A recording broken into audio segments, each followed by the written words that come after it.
Paytm पर 10 रुपए प्राप्त हुए। रकम अलग अलग हो सकती है, लेकिन ये आवाज इन दिनों हमारी जिंदगी में घुली मिली सी लगती है। वैसे आप लोग पेटीएम साउंड बॉक्स का इस्तेमाल करते हैं क्या? अगर जवाब हाँ है तो ये खबर आपके लिए है। दरअसल करोड़ों की ठगी हो रही है। कैसे ठग चूना लगा रहे हैं और आपको बचना कैसे है, हम इस वीडियो में सब कुछ समझाने वाले हैं। पहले तो बात करते हैं खबर की। तो मामला सामने आया है गुजरात के अहमदाबाद से। यहां 6 लोगों पर 500 से ज्यादा दुकानदारों के साथ धोखाधड़ी करने और तकरीबन 1 करोड़ की ठगी करने का आरोप है। आज तक के सहयोगी अतुल तिवारी की रिपोर्ट के मुताबिक अहमदाबाद के वासड़ा में रहने वाले जयेश देसाई एक रोज पुलिस के पास पहुंचे और शिकायत दर्ज कराई। अहमदाबाद साइबर क्राइम ब्रांच में दर्ज एफआईआर में इस केस की डिटेल दी गई है। दिसंबर 2024 में 2 लोग जयेश देसाई के पास पहुंचे। दोनों ने दावा किया कि वो पेटीएम कंपनी से हैं। उन्होंने जयेश को बताया कि अब पेटीएम साउंड बॉक्स के लिए लगने वाले 99 रुपए का मंथली चार्ज नहीं चुकाना पड़ेगा, उन्हें सिर्फ 1 रुपए का मंथली चार्ज देना होगा। इस स्कीम को एक्टिवेट करने के लिए दुकानदार के बैंक की एप्लीकेशन का इस्तेमाल कर पहले तो डेबिट कार्ड इशू कराया गया, फिर 7 दिन बाद दोबारा आकर 1 रुपए वाली स्कीम का ट्रांजैक्शन कराया। इस पूरे प्रोसेस के दौरान आरोपियों ने दुकानदार के पेटीएम का पासवर्ड देख लिया था और पेटीएम में मेल करने के बहाने से उनके अकाउंट से 6 लाख रुपए ट्रांसफर करा लिए। इसके बाद उन्होंने ट्रांजैक्शन के नोटिफिकेशंस को भी डिलीट कर दिया। मामला संज्ञान में आने के बाद अहमदाबाद साइबर क्राइम ब्रांच ने जांच शुरू की और अब आरोपियों को गिरफ्तार कर लिया गया है। गिरफ्तार आरोपियों के नाम गोविंद खटीक, ब्रिजेश पटेल, पराग मिस्त्री, राज पटेल, डीलक्स सुथार और प्रीतम सुथार हैं।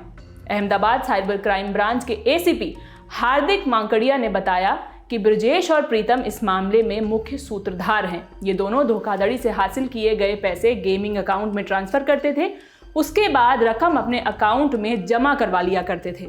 आरोपियों ने इल्लीगल ऑनलाइन गेमिंग साइट में रजिस्ट्रेशन कर रखा था। इस काम को अंजाम देने के लिए फर्जी सिम कार्ड राजस्थान से मंगाए जाते थे।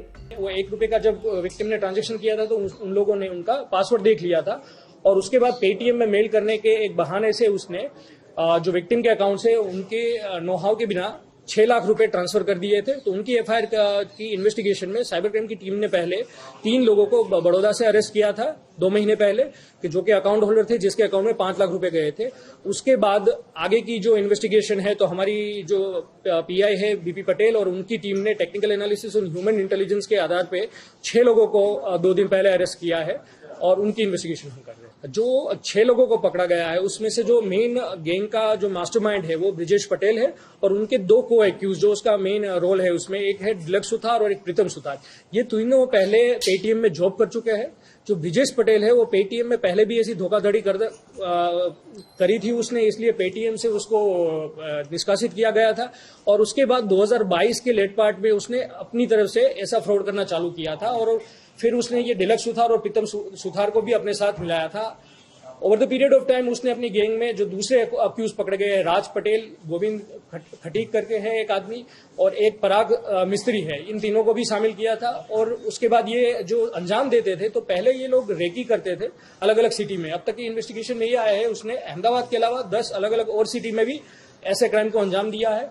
रेकी के दौरान ये पहले ये देखते थे कि कितने लोग पेटीएम साउंड बॉक्स यूज कर रहे हैं, उसमें से जो टारगेट सीनियर सिटीजन या ऐसा कोई पर्सन जिसको डिजिटली ज्यादा पता ना हो बैंकिंग पासवर्ड या कैसे उसको प्रोटेक्ट करना, तो जनरली ऐसे लोगों को टारगेट करते थे।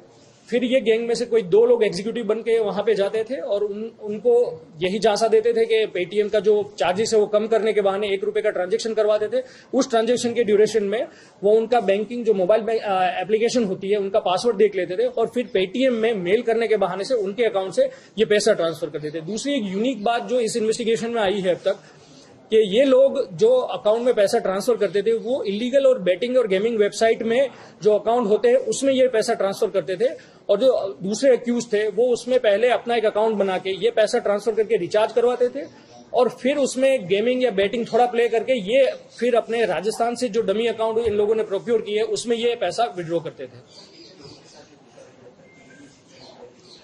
अब तक इन्वेस्टिगेशन में ये सामने आया कि लास्ट 2.5 साल में 10 से ज्यादा सिटी में इन लोगों ने 500 से ज्यादा लोगों के साथ ये धोखाधड़ी की है। और अगर अमाउंट देखें तो अलग अलग लोगों के साथ 10,000 से लेके 6 लाख तक की धोखाधड़ी ये जनरली करते थे और 1 से 2 करोड़ तक की फ्रॉड इसने अब तक किया है। इस ठगी का मुख्य आरोपी ब्रजेश पटेल 10वीं पास है, वहीं दूसरा मुख्य आरोपी प्रीतम साइंस स्ट्रीम से 12वीं तक पढ़ाई कर चुका है। वो फाइनेंस से जुड़ा कामकाज करता था और सेल्स मार्केटिंग का काम करता था और साल 2022 से मुख्य आरोपी ब्रजेश पटेल के साथ मिलकर पेटीएम साउंड बॉक्स के नाम पर लोगों के साथ धोखाधड़ी करने लगा। पेटीएम साउंड बॉक्स का इस्तेमाल करने वाले हों या फिर मोबाइल पर आपको आने वाले धोखाधड़ी के कॉल, इन सब से बचना कैसे है ये एक्सपर्ट ने समझाया है। अभी एआई का जो यूज हो रहा है और जिस तरीके से कंपनीज एंड जो इंडिविजुअल्स है जो उसका यूज कर रहे हैं, चैट जीपीटी है या फिर दूसरे जितने भी एप्लीकेशन है, डिप्सिक है, सो बेसिकली लोग प्रीवियसी को इतना ध्यान में नहीं रखते, अपने डेटा को ध्यान में नहीं रखते, जिसकी वजह से जो साइबर क्राइम्स है वो बढ़ रहे हैं। स्पेसिफिकली मोस्टली आपके अगर मैं बात करता हूँ कि जो एप्लीकेशंस है, एप्लीकेशंस आपकी परमिशंस लेती है, गैलरी परमिशंस लेती है, कॉन्टेक्ट्स की परमिशंस लेती है और आपका जितना भी मोबाइल फोन में जो भी डेटा है वो सभी एप्लीकेशंस उसका एक्सेस लेती है, जिसका यूज आज नहीं तो कल उसका बेसिकली डिसएडवांटेज के तौर पे अगर देखने जाए तो उसका मिसयूज हो सकता है। अगर वो वेब एप्लीकेशंस हो, मोबाइल एप्लीकेशंस हैक होती है तो उसका डेफिनेटली साइबर क्राइम्स के अंदर या फिर जो डार्क वेब है उसमें से कई सारे जो साइबर क्रिमिनल्स है, हैकर्स है, उसका मिसयूज करता है। तो इन सब बातों का खास ख्याल रखें, सावधान रहें, सुरक्षित रहें। बाकी आपके आसपास ऐसी कोई भी घटना होती है तो कमेंट बॉक्स में जरूर बताएं। मैं हूं शिवानी, बाकी खबरों के लिए देखते रहिए द ललन टॉप। बहुत बहुत शुक्रिया।